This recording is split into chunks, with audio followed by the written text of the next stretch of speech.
I chose SMU over NUS. Did I make the right choice in hindsight, and should you do the same? So for context, I'm an econs and business student year 1 at SMU. I was also offered a position to do a double degree in both econs and business at SMU and NUS, and was also offered scholarships by both universities. So the reason why I chose SMU over NUS firstly has got to be its location. Let's be real, SMU is literally in the heart of the city. It doesn't get more convenient than that. I knew personally that I was not going to travel 1.5 hours from my home in the east all the way to NUS for a 1-hour lecture or a 2-hour mod. If you're looking to do a part-time internship, I don't know, because you're like a FinBro or you're a hardcore management consulting fan, right? It would definitely be much more beneficial to be doing university at SMU. More networking opportunities, and it's a lot more convenient because you're literally in the CBD area. To me, this is something that was very, very important because I knew for a fact that I didn't want my university life to be centered purely around academics and studying. I wanted myself to hustle, and I wanted to engage in a lot of different things outside of university, and that's why convenience was a top priority for me. So the second reason why I chose SMU has got to be seminar style classes. I came from a JC background, correct? So I've been stuck in a lecture hall with more than 400 individuals, all listening to the same lecturer draining on about the same piece of content that we'll definitely forget after the lecture. In fact, I was probably the guy falling asleep during the lecture. So I knew for a fact that when I came to university, especially because I'm choosing something that I was passionate about, I wanted to learn it the right way, the way that was best for me, and that would be through seminar styles, engaging in class,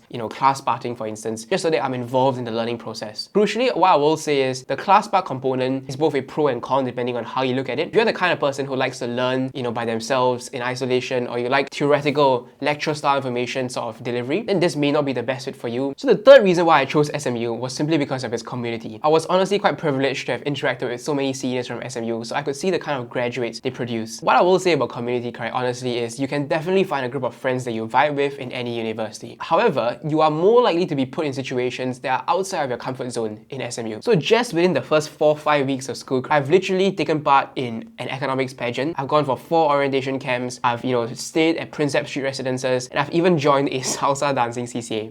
Definitely out of my comfort zone, all of these activities. And I think that's part of the reason why I chose SMU, because I wanted to expose myself to these new ventures. And I'm not sure if you're aware, but it's actually a graduation requirement in SMU to go overseas for an exchange or for an internship. And that was another reason why I chose SMU, simply because the kind of exposure it gives you, both locally and internationally, to experiences that shape your journey and shape your life that you wouldn't have gotten elsewhere, was something that was very meaningful to me when I was choosing my university. The last thing that I'll talk about was the scholarship comparison. One thing to note, however, is if you're afraid about the drinking culture in SMU, trust me, it's something that nobody really worries about. You hang out with whoever you want to hang out. What I will say, however, about university is the people you choose to hang out with mean a lot. You are honestly the average of the 5 people you hang out with. And so if you hang around with individuals with similar goals, committing and hustling for similar things in life, you're far more likely to achieve it. So for scholarship, honestly, I would say there's not much difference between both universities. So for context, from NUS, I was offered the Global Merit Scholarship, and from SMU, I was offered the Global Impact Scholarship. The reason why I said it wasn't really an issue for me was simply because both benefits from both scholarships were relatively similar as far as living allowance goes, as far as overseas exposure goes. The key difference, however, correct, would be in NUS's scholarship, they guaranteed a stay at NUS campus for 2 years in an RC or hall of your choice, whereas in SMU, the guaranteed stay at Prinsep Street residences is only for a year. The difference, however, correct, is SMU scholarship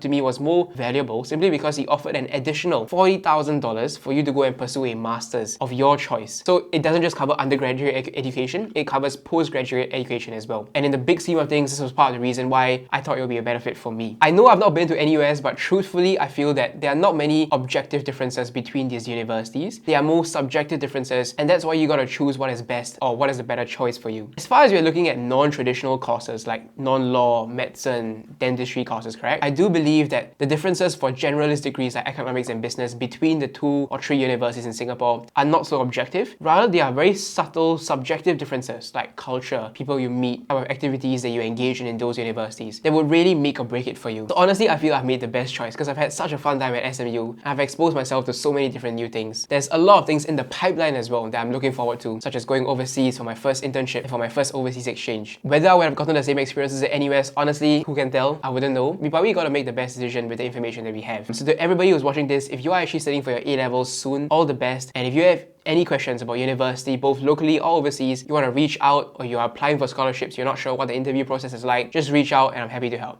Cheers.